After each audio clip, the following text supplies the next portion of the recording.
August, September and October on a big scale in the UK and in other parts of the world.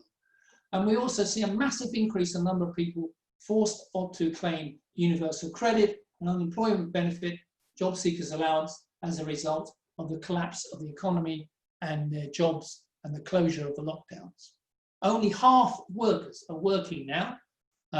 They're either temporarily or permanently closed their employers, they're either being furloughed off, and only the other half now facing the possibility of either losing their jobs or being in a position where they have to take lower conditions, worse conditions, and not have the same hours and the same income that they had before. And there's nothing to back them up. Low to middle income work families in the UK have no savings. 55% of adults in the lower half of the income earning community have no savings at all. So there's nothing to back them up if there's no support from the government, and if that support comes to an end, which it will be completely by October under the current measures of the government. It's hit the young in particular, where the weekly pay has been the lowest. It's hit people who are in social housing at most and are very difficult to social distance, and they can't work from home, and they try to caring for school-aged children. Less than 1 in 10 low earners can work from home, compared to half of those on the median earnings. And it particularly affects young people who have no savings, and they're usually the first people to lose their jobs. Another thing to remember, I think, is that, in my view, and it applies to the other countries as well, that this pandemic has seemed so damaging to the economies that there's not going to be any quick recovery from this. According to some estimates, GDP will fall below where it has been on a trend over the last 5 or 6 years. It'll be 14% lower over the next few years. Whatever happens, whatever recovery there is, it's not going to be sufficient to return things to the way it was before. There is no return to normal. Also, the government will be faced with a huge debt, a public debt, which will rise to levels not seen since the Second World War, over 100% of GDP. Yes, interest rates are incredibly low, near zero, so governments can service that debt relatively cheaply, but if there's no return to growth, incomes don't rise again, revenues are not going to come in, and it's going to be increasingly onerous upon the government to be paying out interest to the city and those who own the bonds from the government and issuing more bonds to service that debt. And that's going to eat into the ability of the government down the road to spend more money on trying to keep the economy going or to revive it. And the British industry is going to be in real trouble. Make UK is the UK Association for Industry in the UK, and they've said that we're on the edge of a crisis, and many companies will not even survive this without direct government intervention. Manufacturers are planning tens of thousands of redundancies. 25% of companies are drawing up plans to cut jobs, a further 45% considering redundancies too. And there's going to be a massive reduction in the payroll and a decline in job vacancies across the board. And then companies themselves, although they can get government loans now, or banks guaranteed loans from the government through banks, how much of that can be repaid? Loaning means being repaid.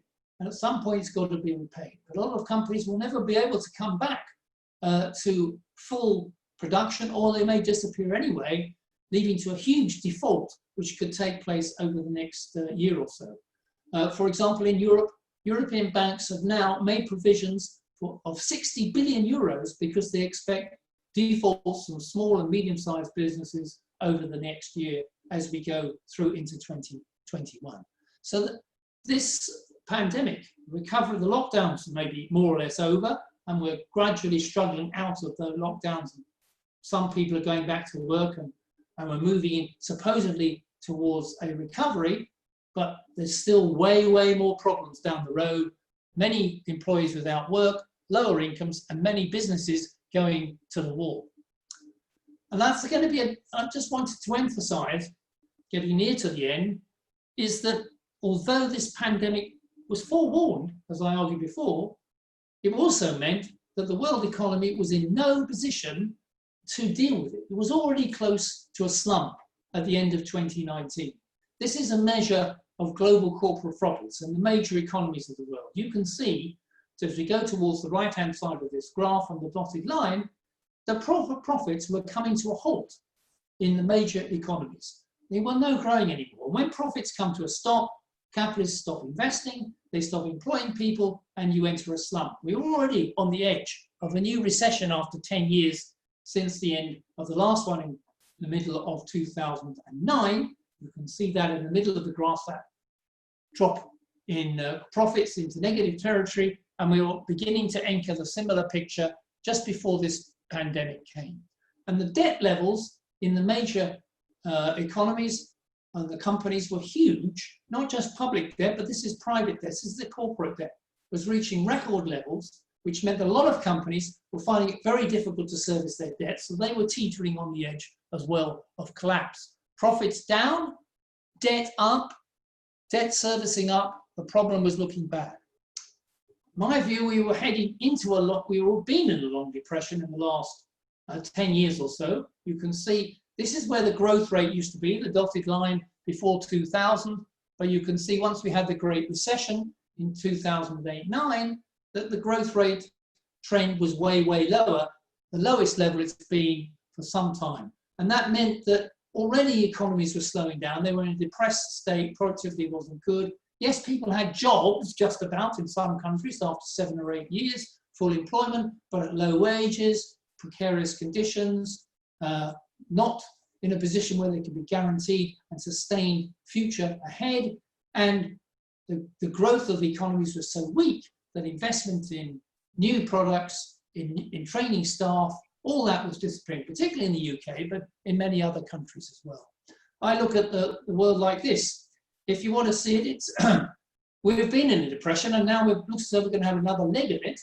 If you look at the top right-hand corner of this graph, you can see that's the sort of environment that the world economy has been in, including the British one. It's like a reverse square root. We go down, we recover, but the growth rate doesn't return to the previous level before. We stay at a new, lower trend growth rate. It's exactly what is happening, I think, in 2020. We've reached the bottom.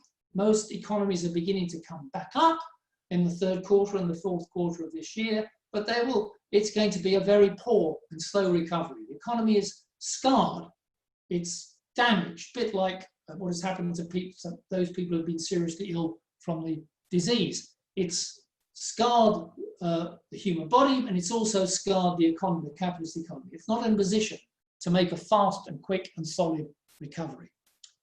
And workers are going to face, as they come back to work, a really defensive struggle to defend jobs and conditions that they had before. The national living wage is at the lowest level in 4 decades. And yet workers don't have a right to a contract which reflects the hours they work. They need to have the right to advance notice of any change in their conditions and the right to compensations where shifts are changed. In larger firms, they should have a right to control how they are paid. Many workers are now paid on a monthly basis, which is very difficult for a lot of workers on cash flow problems. The weekly wage is gone. It's now a monthly pay into a bank. All kinds of problems that result. Even that little level of payroll regularity makes a difference. There's no sick pay for many workers, particularly lower earned workers, and people can be dismissed from their job after 1 year in the post. There's no protection at all. And as we now know, many workers are working under the minimum wage. The scandal of the Leicester sweatshop workers working on £5 or £4 an hour is a shocking, which has been going on for years. Local authorities have done nothing about it. Governments have done nothing about it. And that, because they've been working flat out, that has created this local cluster of disease in Leicester. The things are connected together. The disease is connected to the exploitation of working people, particularly at the lower end. We need to revive and fight for the rights of unions to come into the workplaces and make workers aware of what they can achieve. Perhaps we should restore some of the wage boards that we used to have that would at least give us the basic standards for people on wages and conditions and safety and so on. Perhaps in the social care area, which has been so disastrous in this crisis. I'll finish on this point, Chair. Just very quickly, you've been talking for about just over 20 minutes now. Just perfect. Okay. We need to reset the economy. We need to reset it on a socialist basis, in my view. This pandemic is a product of capitalism. It's not something that's come just from nature. It's a product of environmental pollution, industrial farming, the connection between the drive of capitalism to industrialize and use fossil fuels, and mineral exploitation coming into contact with these dangerous pathogens. It's shown in this pandemic that the market doesn't work. The private sector has completely failed to protect the population from this disease or to protect their jobs in any way. There's been a very good report which shows that countries that have the highest proportion of their health system privatized have performed the worst in this pandemic. Countries with the highest proportion of public health systems, well-funded public health systems, like Germany, like China actually, like Korea, these countries have been able to control the pandemic and reduce to the minimum the casualties involved. So the market has failed. The market has failed to provide us with the protection in vaccines and medicines, and when the pandemics come, they've been failed to protect us as patients when we catch it. It's exposed also, in this crisis, whose jobs are the most undervalued in this system and who do we most rely on? The people we most rely on are most undervalued in this capitalist system. The people we least need get the biggest money and the biggest share of the cake. The failure of private healthcare, big pharma, demonstrates to me that we need massive public investment in the healthcare systems around the world for the production of medicines and vaccines and for the personnel, technology, and capacity for health systems to deal with future pandemics. One of the things about health systems now, even the public health systems, is that they've been so ground down that they work on 99% capacity. There's no buffer for a crisis like this. They've been turned into so-called efficient market machines, and they're not very efficient when it comes to saving us. Lives have not been saved, and now capitalism is preferring to try and get everybody back to work when lives are still going away. Instead of bailouts of big business, which is what we've basically seen, it's estimated the money that the US has used to bail out in the US economy, 2/3 have gone to big business and only 1/3 to households in terms of checks and support.